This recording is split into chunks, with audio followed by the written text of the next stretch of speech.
Now, whether it's intentional or not, it could be argued that the United States government has become the middleman in a large-scale, multi-billion-dollar child trafficking operation. I'm Van, and we are all the LFR family. Thank you so much for clicking play. Hopefully you click that like button as well. And when you're bored later on, you're doing nothing else but just fiddling with your hair or something, make sure you go over to LFRFamily.com and ask me about the Bang Bang Tea. And much love to everybody who has. So Katarina just now sent me this right here. And apparently it's a whistleblower is claiming that the U.S. government is the middleman in child trafficking. Now, I need to see something about this. Final witness is Ms. Rodas, is recognized for 5 minutes. Good afternoon, Chairman McClintock, Ranking Member Japal, and distinguished members of the committee. It is an honor to be here. I thank you for the invitation to share my testimony. My goal is to inspire action to safeguard the lives of migrant children, including the staggering 85,000 that are missing. Today, children will work overnight shifts at slaughterhouses, factories, restaurants to pay their debts to smugglers and traffickers. Today, children will be sold for sex. Today, children will call a hotline to report they are being abused, neglected, and trafficked. And we don't know if they're going to get the help they need. For nearly a decade, unaccompanied children have been suffering in the shadows. And I have to confess, I knew nothing about their suffering until 2021, when I volunteered to help the Biden administration with the crisis at the southern border. As part of Operation Artemis, I was deployed to the Pomona Fairplex Emergency Intake Site in California to help HHS, Office of Refugee Resettlement, reunite children with sponsors in the United States. I thought I was going to help place children in loving homes. Miss, the lady that's talking, this lady right here, do y'all think she date black men? And I'm only asking because some people say that this is the haircut that white women usually get when they're dating a black man. Is that the case? I'm not trying to be funny. I'm asking you a serious question right there. Also, this lady right here, she looked like she had a wild night. That's all I'm gonna say. She looked like she had a wild night, and she just there because, you know, I'm just doing my job, yo. I'm just doing my job. This seemed like it's gonna be interesting, and I'm just here to do my part. And that lady right there, she looked like she is really having a good time. Like, I'm just happy to be here.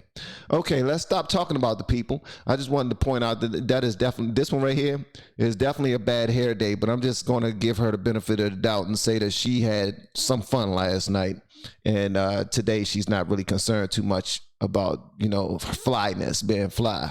Instead, I discovered that children are being trafficked through a sophisticated network that begins with recruiting in home country, smuggling to the U.S. border, and ends when ORR delivers a child to a sponsor. Some sponsors are criminals and traffickers and members of transnational criminal organizations.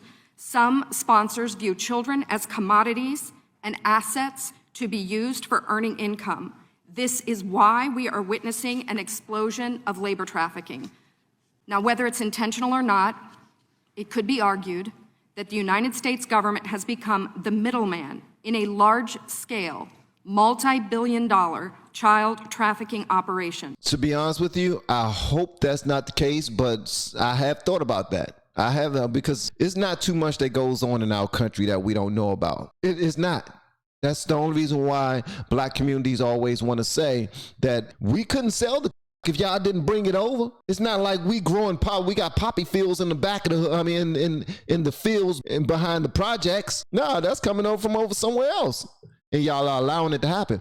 And I'm saying all that to say this, not trying to take any of the onus or responsibility away from anybody who's doing dumb sugar honey iced tea. But when it comes to this right here, it's very difficult for me to believe that we don't somehow know what's going on and aren't controlling certain things from behind the scenes. I don't believe that criminals are that smart to be able to run certain operations right underneath, right in our backyard with us, without us having any knowledge of it. Are we doing it for, I mean, to get to a bigger fish or something like that?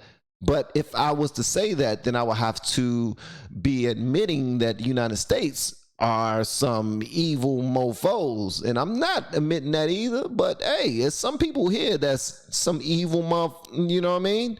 and they just care about their own bottom line. Some people are being paid cash money to turn their heads and let certain things go. If that wasn't the case, then explain to me what's going on with at the border right now. I cannot explain what's going on at the border right now. If you can explain that, the reason why we're operating at the border right now in the way we are, knowing what's happening, knowing how many people are being taken advantage of, how many people are being murdered, how many people are coming over here to do the bidding of other countries, and we're just turning our heads and just letting them come on, everybody, come on. How many people can come in? Come on, everybody can come in. No, somebody has to have some knowledge of exactly what's going on, and they are intentionally allowing it to happen. So they're turning their heads, and that makes them a middleman. That is run by bad actors seeking to profit off of the lives of children. As for me, my interest is the safety of the children.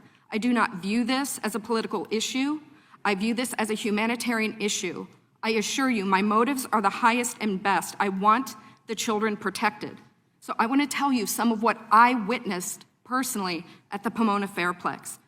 I saw vulnerable indigenous children from Guatemala who speak Mayan dialects and cannot speak Spanish.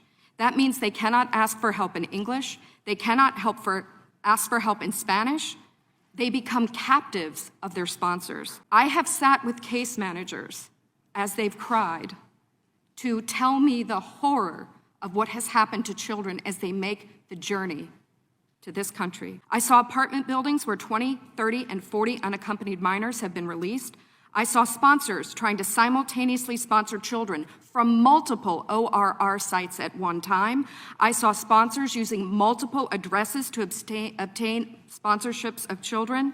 And I saw numerous cases of children in debt bondage, and the child knew they had to stay with the sponsor until the debt was paid. Yep, and that continues to happen over and over and over again. We aren't, this isn't new information to us. Citizens know about it. If citizens know about it, that means the government has to know about it. If the government knows about it, then whatever secret agencies that are even hired, that have higher clearances, the highest clearances ever, they been knew about it before it even happened. Matter of fact, they gave the green light to it before it happened and said, okay, we'll allow this to happen if we can do this, this, and this. We don't know all of their business, and obviously we're assuming, we're talking based on, this is nothing but assumptions, but here's somebody who has seen it firsthand and are giving us the information. But guess what? A lot of people either won't see this because they're told not to look at this type of news. They're told that it's just lies. They're told that it's conspiracy theories, or a lot of us are going to see it and be like, just write it off and say, who is she supporting, and why is she bringing this information to the table? Why didn't she come forward with this information before so that we can get to the bottom of it?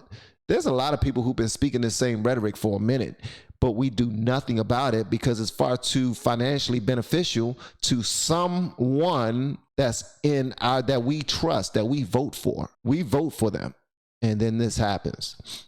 Realizing that we were not offering the children the American dream, but instead putting them in modern-day slavery with wicked overlords was a terrible revelation. A terrible revelation. These children are a captive victim population with no access to law enforcement or knowledge of their rights. They are extorted, abused, neglected, and that is why I blew the whistle in 2021. I witnessed firsthand the horrors of child trafficking and exploitation. My life will never be the same after what I saw. But I have hope because I'm counting on you. It's my hope that you'll take action to end this crisis, to safeguard the lives of these vulnerable children. People have asked me, what can be done? What would you suggest? Well, first, I think HHS's #1 priority is oversight. They must commit to oversight, transparency, and accountability. If I could wave a magic wand, this, I believe, could be quickly solved by experts in the IG community. There is a Pandemic Analytics Center of Excellence, or the PACE, as we call it. I believe if data analysts at the PACE could look at the data, children could be rescued, criminals could be prosecuted, if the PACE had access to this data. It shows where the children are and who has them. I think also we need to change the culture of speed over safety. Speed is the wrong performance measure when dealing with children. We need to revamp the vetting process of sponsors and have case managers who have investigative backgrounds, data analytics backgrounds, some certified fraud examiners. And I think we need to reimagine a system where the sponsor is the accountable party. Sponsors should be required to report to ORR. And lastly, stop retaliating against whistleblowers. Stop retaliating against the people who are trying to tell the truth to save the children. As it is written, a wise man listens to advice, while a fool continues in his folly, and HHS needs to be wise to care for these children. Thank you very much. I agree 1000%. Although her last bit of advice was, don't attack me. Don't attack me, goddaggit. I'm just the person that's just letting y'all know. I mean, but we need to stop attacking people like me who want to snitch. You're a snitch. If you're deciding to snitch though, be prepared for that. All jokes aside, we need to do our part, man. It's a bunch of people, not only children, that's being taken advantage of, being trafficked, and it's happening all in our backyard. It's happening on our soil, and it almost seems as if we don't give a damn. It seems as if now, I'm certain that there are certain type of agencies out there who are fighting this, who are chasing people down, who are setting up stings, who are, catching people who are in the trafficking business, who are killing people who are in the trafficking business. So I'm not going to act as if it's just all out being ignored. But what I will say is that anytime it's happening this much, any type of crime that's happening this much, we are giving it permission. We are allowing it at a certain point to go forward. Like someone says, for the bigger, sometimes we ignore it, so for the greater good that we're trying to accomplish. I don't know. Whatever the hell the greater good is, nobody should have to be for that greater good. That's just me.